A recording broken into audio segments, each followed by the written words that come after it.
My name is Allison Beck, and I was 31 years old when I realized I had spent 3 years confusing emotional endurance with love. If you had asked me before that Tuesday night, I would have told you we were solid.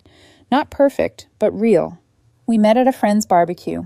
Nothing cinematic, just cheap beer, folding chairs, and laughter drifting through the yard as the sun went down. He was magnetic in a way that pulled people toward him without effort. I was quiet or observant, the kind of person who listens more than she speaks. He noticed me anyway, or at least that's what I believed. We started dating a month later. By the end of the first year, he had moved into my apartment. At the time, it felt like progression, commitment. What I didn't notice was how quickly we became me handling things and him enjoying them. He loved attention, loved being wanted, loved feeling missed. At parties, he'd drift away from me, working the room, laughing louder than anyone else, then circle back just to make sure I was watching. If I wasn't, he'd tease me for being distant. If I was, he'd accuse me of being clingy. I learned to walk that invisible line without ever knowing where it actually was. The comments started small. How I should loosen up, how I wasn't fun enough, how his friends didn't really know me because I never put myself out there. I told myself we balanced each other, that I grounded him, that love didn't need to be loud to be real. By the time that Tuesday arrived, the arguments had become routine, not explosive, exhausting. I forgot his dry cleaning. I didn't react enthusiastically enough to a story I'd already heard 3 times. I spent too much time editing photos instead of sitting beside him while he scrolled through reality TV. Each disagreement carried the same unspoken verdict: I was failing some test I hadn't agreed to take. That night, he came home from drinks with his friends, already irritated. I had texted him once earlier, asking if he wanted me to save him dinner. He said no. Apparently, that was the wrong answer. "You don't even care where I am," he said, dropping his bag onto the couch like punctuation. "Or who I'm with." "I texted you," I replied, still looking at my laptop. "You said you were eating out." "1 text in 4 hours, Allison," he snapped. "That's nothing." "You were with your friends," I said calmly. "I was giving you space." He stepped directly in front of me, arms crossed, blocking the screen. "That's the problem. You give me too much space. You don't chase me. You don't make me feel wanted." I closed my laptop slowly and looked up at him. "What do you want me to do?" "Text you every 20 minutes while you're out." "I want you to miss me," he said, voice rising. "I want to feel like you can't stand being away from me." "I trust you," I said. I thought that mattered. He laughed, sharp and humorless. "You're always so perfectly fine. It's like I don't even register." There it was, the accusation I could never quite defend against being stable, being calm, being secure. He pulled out his phone, fingers flying. "You know what he said? I'm blocking you, on everything, until you learn to miss me more." I stared at him, something settling in my chest instead of breaking. "Good," I said. "That saves me time." His face flickered. Shock, anger, disbelief, before he dramatically blocked my number right in front of me and stormed into the bedroom, slamming the door hard enough to rattle the frames on the wall. I sat there for a long moment listening to the echo fade. Then I opened my laptop again and started making lists. The first thing I noticed after he blocked me was how quiet the apartment felt. Not tense, not lonely, just still. The kind of quiet you only hear when you stop bracing for impact. I slept on the couch that night, not because I was afraid to go into the bedroom, but because I didn't want to. I didn't want to lie beside a closed door pretending everything would reset in the morning like it always had before. When I woke up, there were no messages waiting, no apology, no dramatic unblocking, followed by a half-hearted, "Are you calm now?" text. Just silence. His silence was supposed to make me anxious, make me spiral, make me chase. Instead, it gave me something I hadn't had in months: space to think without reacting. I made coffee and sat at the kitchen table, staring at the familiar clutter that had slowly stopped feeling like mine. His jacket slung over the chair, his gym bag in the corner, his unopened mail stacked neatly beside my laptop as if responsibility itself knew where it belonged. That was when it hit me, how much of my life had been quietly absorbing him, accommodating him, cushioning him, while mine shrank around the edges. I opened a notebook and started writing, not feelings, not grievances, just facts. The apartment lease was in my name, utilities too. He paid part of the rent sometimes when it crossed his mind, but if he forgot, I covered it without a word, because it was easier than arguing.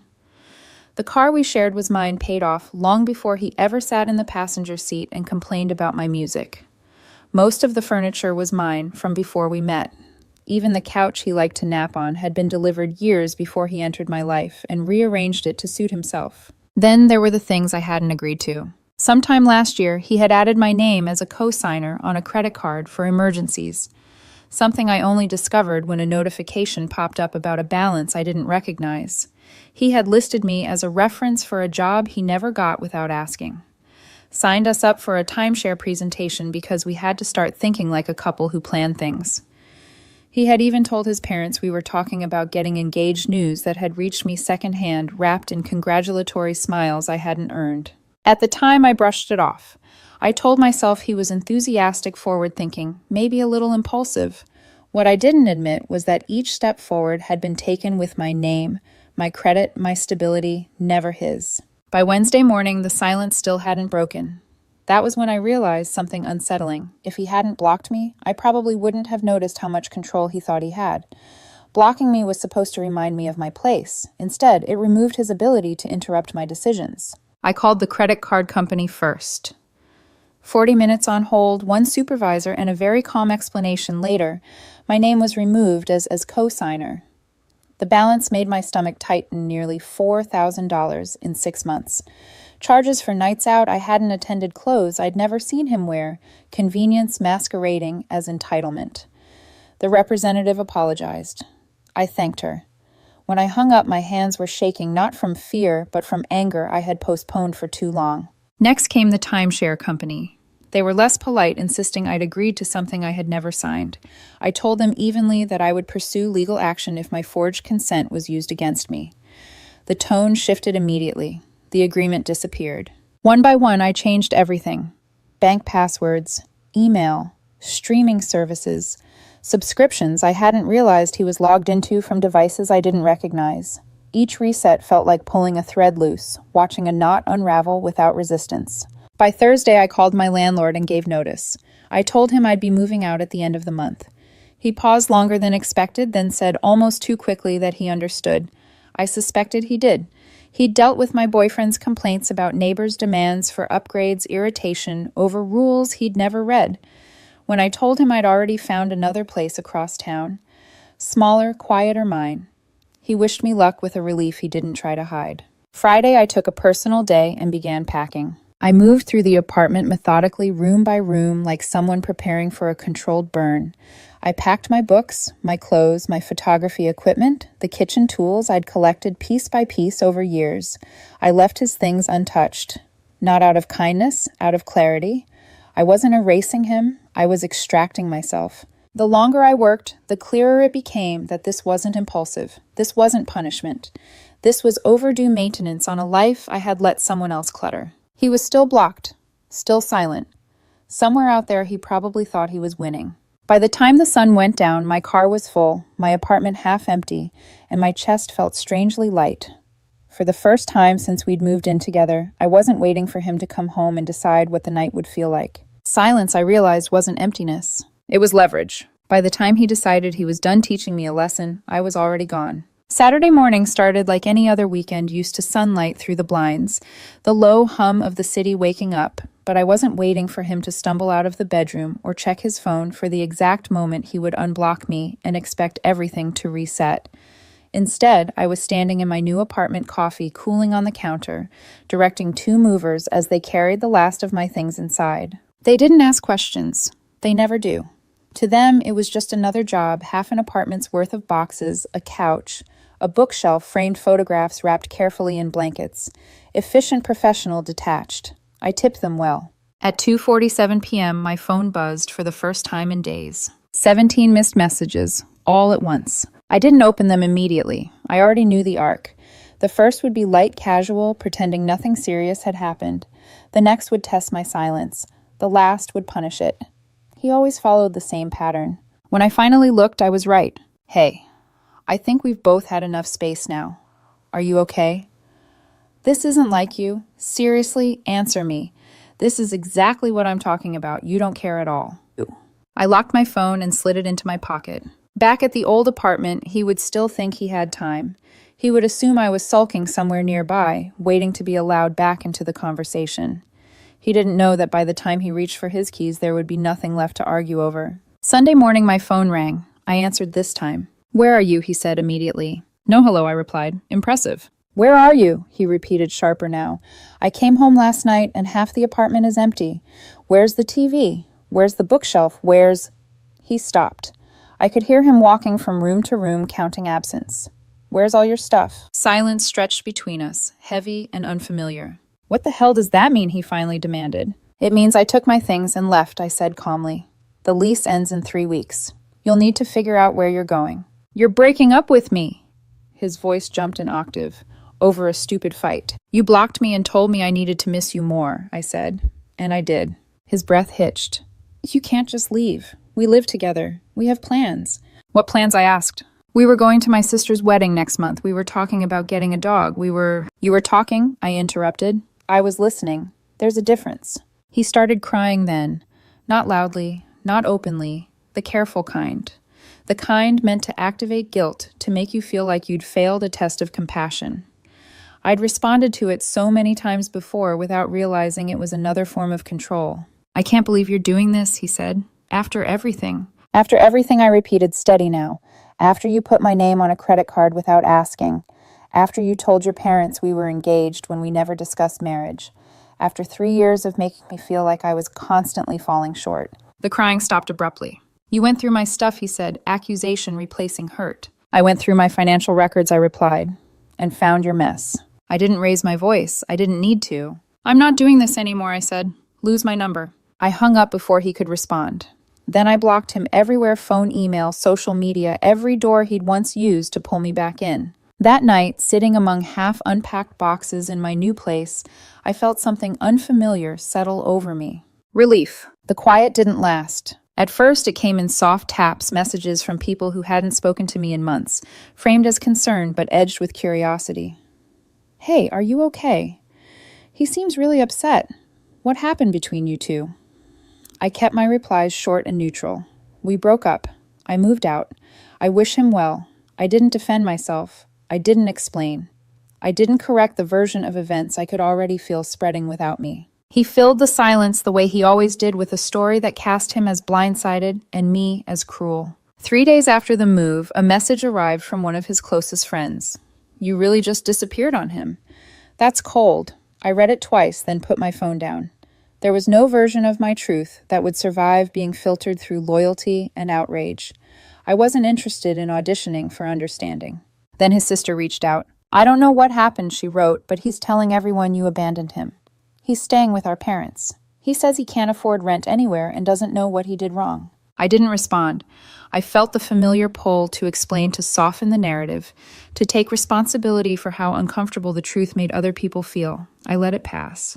What I didn't expect was the reappearance of his ex-girlfriend. I heard about her through someone else first, how she'd been seen with him listening intently, nodding sympathetically, how she'd said things like, he always gives too much, and some people just don't know how to appreciate consistency.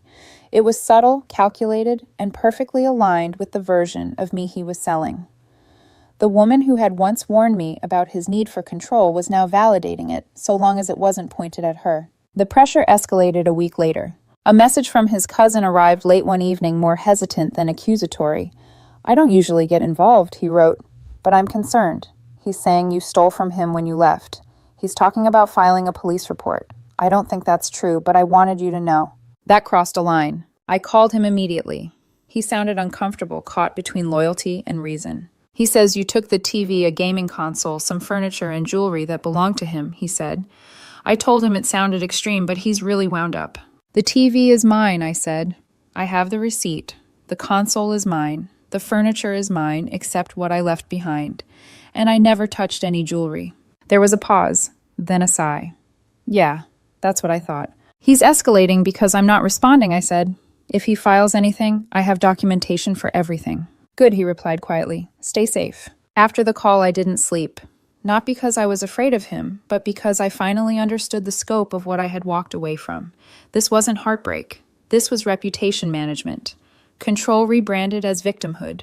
Silence reframed as cruelty. I spent the night compiling proof. Photos of my apartment from before he moved in, receipts for electronics and furniture, Screenshots of messages from early in our relationship where he praised my place, joked about how lucky he was to land a woman who had her life together. I organized everything into folders labeled and time-stamped my calm, sharpening into something resolute. By morning, I drafted one final email from a new address he couldn't block. Subject: final communication. I have been informed you are considering filing a false police report. I have documentation proving ownership of everything I removed from the apartment. If you proceed with false claims, I will pursue legal action for defamation and harassment. This is the only warning you will receive.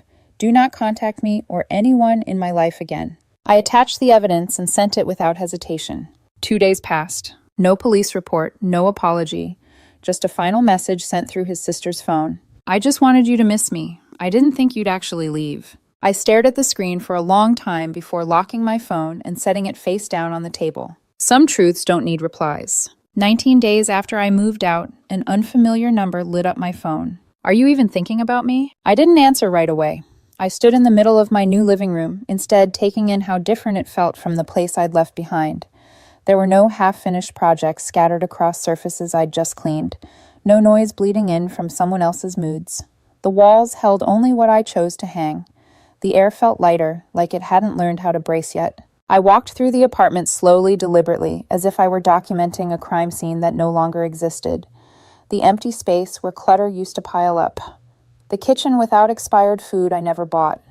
The bedroom with only my things arranged the way I liked them, untouched by compromise. I took one photo, then I sent it. No caption, no explanation. The 3 dots appeared almost immediately. He was typing, erasing, typing again. I watched it like someone observing a storm through glass, aware of the violence safely removed from it. My phone buzzed again, but this time it wasn't him. Hey, is this number still good?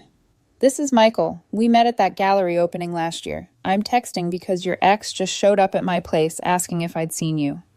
She said you two were on a break and she wanted to surprise you. It felt off, so I wanted to check if everything was okay. My stomach dropped. I typed back quickly. We broke up. She doesn't know where I live now, and I want to keep it that way. Got it, he replied. She's pretty upset. She showed me the photo you sent and said you're playing mind games. That's my new place, I wrote. She's blocked. Thanks for the heads up. No problem. She's asking a lot of questions about you. Thought you should know. I sat down hard on the couch, the reality of it settling in. The story he'd been telling had evolved. This wasn't just about control anymore. It was about reclaiming access by any means necessary, showing up unannounced, reframing boundaries as cruelty, painting persistence as romance. I turned my phone off and left it that way for the rest of the night. For the first time, fear brushed close, but it didn't root. I had done everything right. I had documentation. I had witnesses. I had distance. What he had was desperation. And desperation makes noise. Stop! Part 6. Quiet after the storm. The fallout came in waves, then tapered off into ripples. Mutual friends reached out cautiously at first, then less often. Some apologized outright. Others admitted they'd been told a very different version of events and were starting to see the cracks. I accepted the apologies without relishing them. Vindication wasn't satisfying. It was just sad how predictable the pattern became once I stepped outside it. I heard through the network that he'd moved back in with his parents 2 hours away, that the credit card debt caught up with him and he'd taken a second job, that his sister's wedding came and went with him, telling everyone I'd be there, then spending most of the night explaining my absence, that the woman he'd started seeing was already being accused of not trying hard enough, not missing him enough, not proving her affection on demand. I stopped checking for updates. My life, on the other hand, settled into something quieter and sturdier. Work, the gym, long walks with my camera capturing the city in pieces that didn't demand anything from me. Cooking meals because I wanted to, not because someone else expected them.